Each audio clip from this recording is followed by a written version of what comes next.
कि ब्राह्मणो समुखमासीद बाहुराजन्यः कृतः उर्तदस्य यदवस्य पदभ्याम गुण शूद्रो अजायत। वेद का मंत्र है कि ब्राह्मणों सुमुखमासीद, भगवान के मुख से ब्राह्मणों की उत्पत्ति हुई।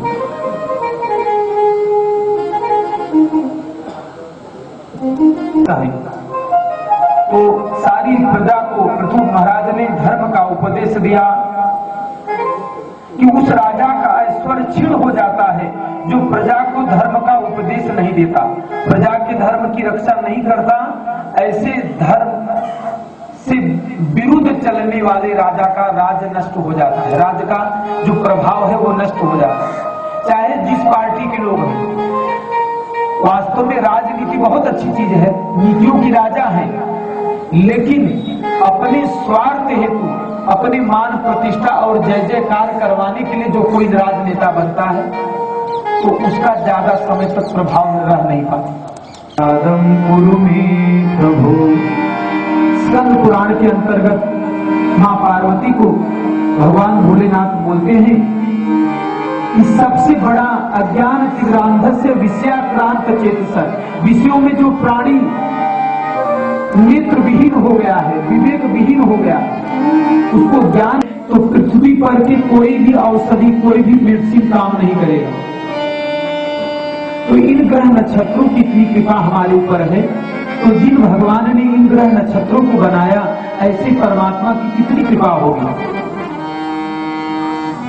तो ब्रह्मा जी कहे बेटा, ये रात्रि दिन अथवा कोई भी ग्रह नक्षत्र ये हमारे अकल्याण के लिए नहीं है, हमारी दृष्टि कैसी है।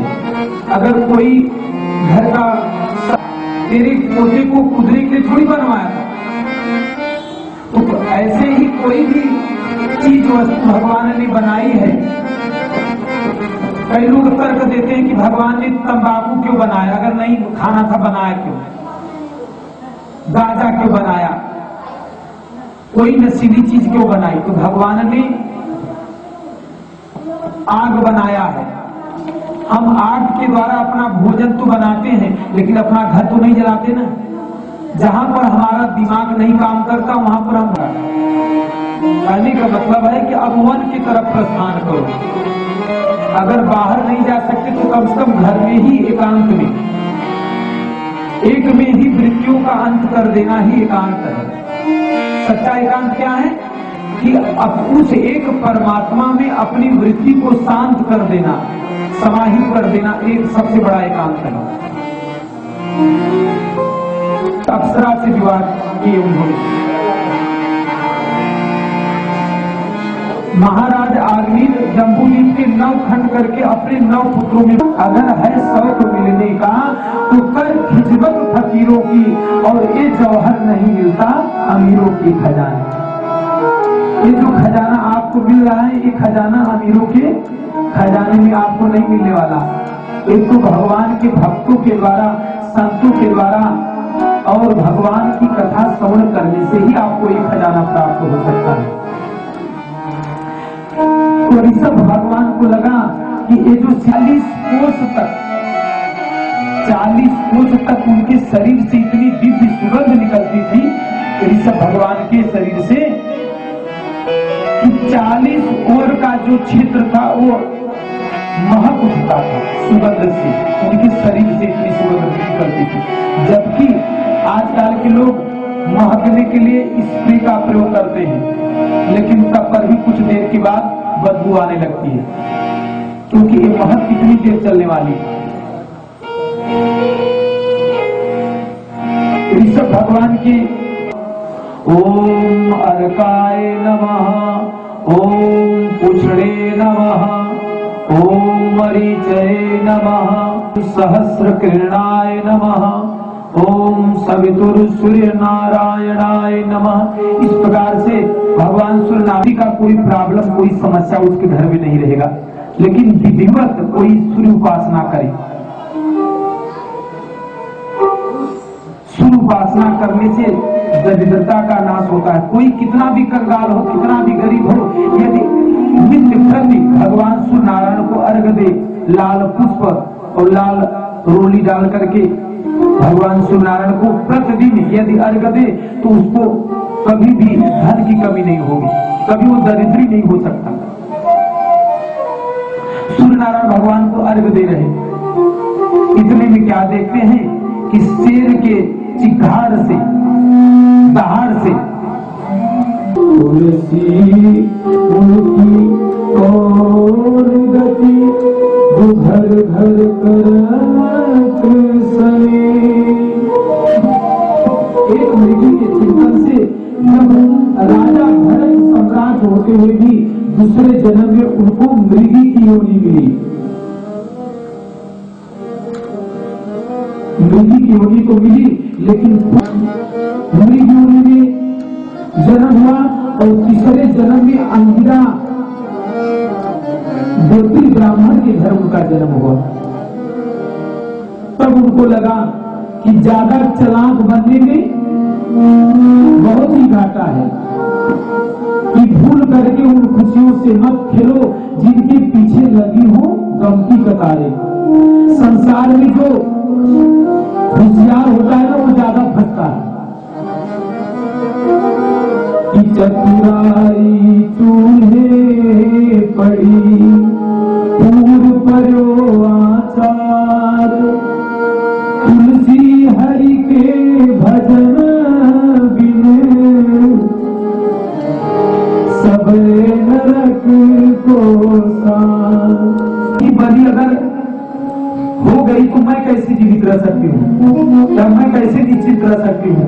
मैया तुरंत मूर्ति में से प्रकट हुई, प्रकट होकर के जिस तलवार से डकैत लोग जन भारत की बलि देने वाले थे, उसी तलवार से जितने भी डकैत थे सब के नारियल सबके गले रेत करके उस हवन कुंड में डाल दिया काली मैया ने। बोलो जड़ भरत महाराज की जय, काली मैया की जय। हरे मन मस्त सदा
सुखाए के निमित्त हो, अपने इंद्रियों को सुख देने के लिए हमारा जीवन न हो।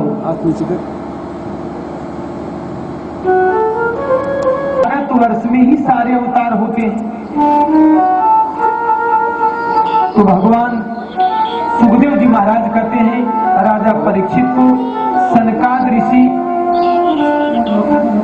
नारद जी को बताते हैं और सूत जी महाराज सनकाद ऋषियों को बताते हैं कि भारत भूमि में भगवान नर नारायण के रूप में बद्री विशाल में विराजमान भगवान है।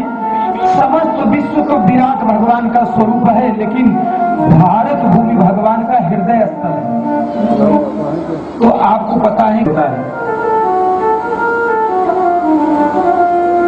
और जब जब भगवान देखते हैं कि अधर्म की वृद्धि हो गई है, संतों के ऊपर, ब्राह्मण के ऊपर, गाय के ऊपर अत्याचार होना, असुर अधम अभिमानी, असुर कर्मों को देख रहा है, ऐसे परमात्मा का नाम है नारायण। तो इसके बेटे का नाम नारायण तो अब पड़ा, मेरे स्वामी का नाम तो युग युगांतर से कोई सीमा नहीं, कब से भगवान का नाम है नारायण मेरे स्वामी का। इसके लिए मैंने इसकी रक्षा करने के लिए मैं आ गया। तुरंत ही नारायण के दूतों ने यम के दूतों को भगा दिया। कर जाता जो नारायण गुण गाता, जो नारायण गुण गाता, जो नारायण करते हो, आनंद मनाते जाओ, प्रभु के गुण गाते जाओ।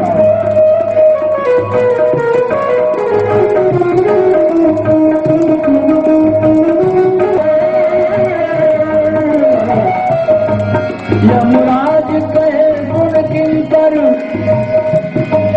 सब बात सुनो ये मिलकर।